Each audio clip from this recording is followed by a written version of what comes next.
Wabash, St. Louis and Pacific Railway Company versus Illinois, 1886. Also known as the Wabash case. It was a Supreme Court decision that severely limited the abilities of states to control interstate commerce, and was argued from April 14th to April 15th, 1886, and was decided on October 25th, 1886. For some context, in 1869, Illinois passed a law requiring railroads to charge fair rates for transport, and penalized them if they didn't.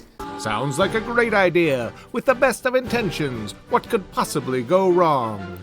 Turns out, railroad companies don't like being told what to do, especially not the St. Louis and Pacific Railway Company, also known as the Wabash Company.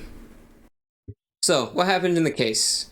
Well, the Wabash Company transported goods by rail from Illinois to New York City. One customer, labeled Elder and McKinney, shipped goods from Peoria, Illinois to New York City, and another, named Isaac Bailey and F.O. Swannell, shipped goods from Gilman, Illinois to New York City. The trips were virtually the same, except the distance for the Peoria shipment was 86 miles longer.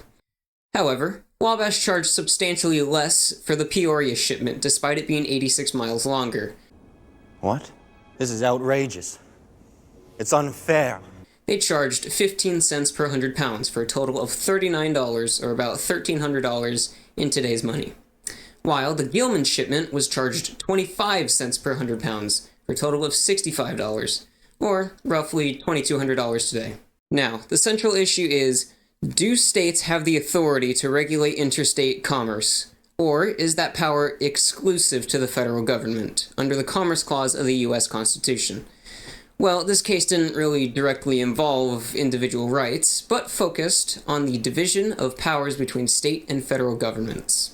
Both the trial court and appeals court upheld Illinois' regulations, but in a 6-3 decision, the Supreme Court ruled in favor of the Wabash Railroad Company, with the main argument being the Illinois law wasn't constitutional.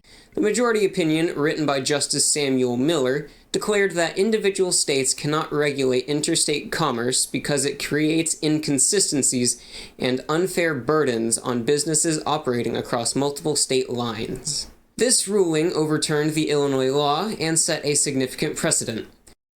Quit the yapping! What did this case do? I hear you asking. Well, in response to Wabash, Congress passed the Interstate Commerce Act, creating the Interstate Commerce Commission. This marked the first time Congress regulated private industry in this way, ensuring fair practice in interstate trade. This decision reinforced the principle that only the federal government, through Congress, has the authority to regulate interstate commerce under the Commerce Clause. This principle remains a cornerstone in the U.S. constitutional law and has been cited in numerous subsequent cases. For example, Pembina Consolidated Silver Mining Company versus Pennsylvania, which legally established the concept of corporate personhood. Although the ICC itself was abolished in 1995, its framework led to the foundation for modern federal regulatory agencies, such as the Surface Transportation Board, which still oversees railroads and other interstate transportation systems.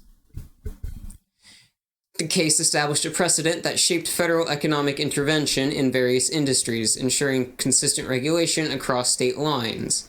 This approach still influences federal oversight in areas such as telecommunications, energy, and aviation. This ruling is often referenced in modern cases to distinguish between state and federal regulatory powers.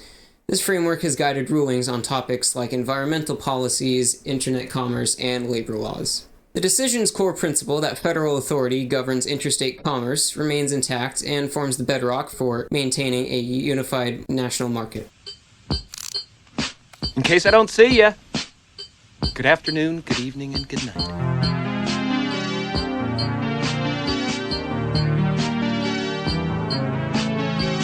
Alright, now how do I take this thing down?